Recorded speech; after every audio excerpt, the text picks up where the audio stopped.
साल 2021 में the great Indian kitchen नाम की एक मलयालम फिल्म आई थी। इसे जियो बेबी ने डायरेक्ट किया था।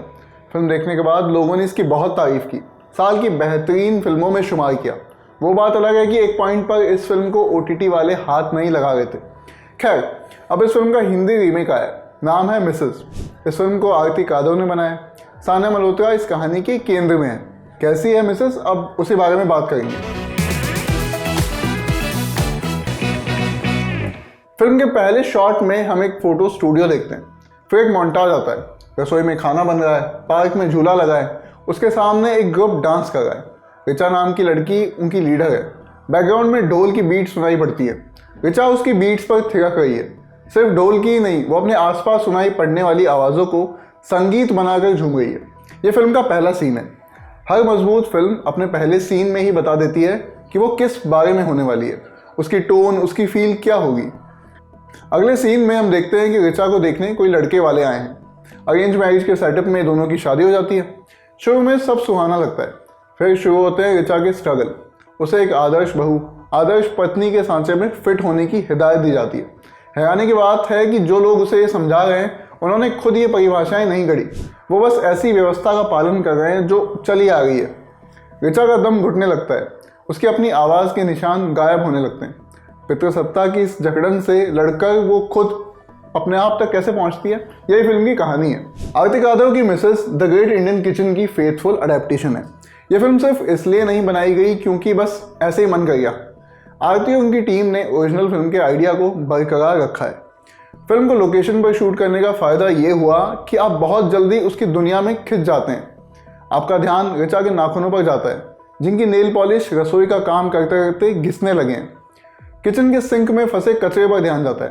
तेल की बोतल पर जमा तेल और धूल का मिश्रण दिखता है। सब कुछ दुर्भाग्यवश एक रसोई की याद दिलाता है। फिल्म देखते हुए आपको एहसास होता है कि कैसे महिलाएं घर के इनविजिबल गैप्स भर गई होती है। कैसे फर्ज और महानता का चोगा पहनाकर हम सदियों से उनका शोषण ही कर रहे हैं। इस दुनिया में हर चीज़ पॉलिटिकल है। जो इससे मुकरे वो बस डिनाइल में रहना बेहतर समझता है। खैर, मिसेस की जेंडर पॉलिटिक्स ऐसी नहीं जो आप पर कुछ थोपने की कोशिश करे। सब कुछ बस हो रहा है जैसा आमतौर पर हमारे घरों में होता आया है। एक पुरुष इसलिए कपड़े नहीं पहन पा रहा क्योंकि पत्नी ने शर्ट निकालकर बेड पर नहीं रखी, या बीवी के खाने पर तंज मार दिया कि ये रेसिपी बिगाड़ना तो एक आर्ट है और तुम आर्टिस्ट हो, और फिर हंसकर कह दे कि अरे बाबा मैं तो मजाक कर रहा हूँ। या करवा चौथ पर ब्रेकफास्ट टेबल पर बैठे पुरुष इस बात पर चर्चा कर रहे हैं कि क्यों हमारी परंपराएं कितनी ज़रूरी हैं, इनके पीछे देखो कितना साइंस छुपा हुआ है। मिसेस के 2 सीन बड़े हार्ड हिटिंग लगे मुझे। पहला, जब ऋचा की सास अपनी बेटी के यहाँ चली गई है। अब घर की पूरी जिम्मेदारी उस पर डाल दी गई है। उसे सुबह सबसे पहले उठना है, अपने ससुर की पहली चाय से पहले अजवाइन वाला पानी बनाना है, टेबल पर गर्म नाश्ता देना है, और हाँ, रोटी और फुल्के का अंतर जो है वो समझना है। जब वो किचन में नाश्ता बनाते हुए हड़बड़ाहट से खाना लगा रही होती है, तब आपको एक किस्म की बेचैनी महसूस होने लगती है। और ये सिर्फ कि सीन की एडिटिंग या म्यूज़िक से नहीं हुआ है। दूसरा है फिल्म का क्लाइमैक्स। किचन सिंक का पाइप लीक हो गया है, ये आपको बहुत पहले बता दिया जाता है। जुगाड़ के लिए नीचे एक बाल्टी लगा दी गई। रसोई से बाहर घर में जन्मदिन मनाया जा रहा है, मेहमान जमा है। दूसरी ओर रसोई में टपकते पानी की आवाज़ इस कदर आती है जैसे किसी की हार्ट बीट बढ़ती जा रही है। ऋचा के रोल में सान्या मल्होत्रा ने बढ़िया काम किया है। उनके किरदार की जो मनोदशा है वो कैसे बदलती जा रही है वो आपको उनके चेहरे और उनकी बॉडी लैंग्वेज से साफ दिखता है। एक पॉइंट पर आते आते वो ऐसे दिखने लगती है कि आप पहचान ही ना पाओ कि ये वही लड़की है जिसे पहले सीन में डांस करते हुए देखा था।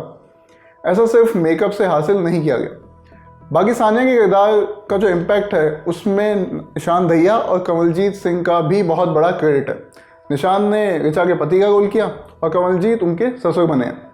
ये दोनों लोग किसी विलन की तरह नहीं थे कि जानबूझकर ठान लिया हो कि ऋचा का जीवन दुष्कर बनाना है।